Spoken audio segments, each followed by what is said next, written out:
ამისახელეთ დედამიწაზე ქვეყანა, გინდა დიქტატორული და გინდა დემოკრატიული, რომელიც მას რა ქვია, ტროტუარზე დგომისთვის ვიღაცას იჭერს და სტუდენტებს ქვეყნის მომავალს იჭერს.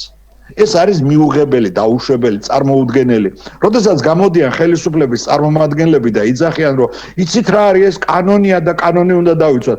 უკაცრავად და მიშა სააკაშვილის დროს, ესა რა ქვია, ესენი არიყვნენ მაშინ ოპოზიციაში კარვების და გალიების ქალაქი რო იდგა 6 თვის თუ 8 თვის განმავლობაში რუსთაველზე, მაშინ არისო ესა რა ქვია, კანონის დარღვევა? მაშინ ეს იყო მისაღები და ეხლა აღარ არის მისაღები და მიდიან უნივერსიტეტში და დამამცირებლად, აი ადამიანის დამცირებაზე გადავიდნენ. აი პოლიციელებს მინდა უთხრათ, თქვენ უკაცრავად და შვილები არ აქვს. შვილის ტოლა გოგოებს რომ εμას რა ქვია, ხელბორკილებს ადებთ, არ გწვენიათ ხალხო. გავიდა ის პერიოდი, როცა საბჭოთა კავშირი ერთ წრეზე გვატარებდა ჩვენ და ყველა ერთნაირი უნდა ყოფილიყავით. მოვიდა თაობა, რომელიც თავისუფლებაში დაიბადა. იმას შენ ვერ გააჩერებ, ვერანაირად ვერ გააჩერებ. ამის გაგება არ უნდა ხელისუფლებას. და მიიღებს იმას, რასაც მიიღებს.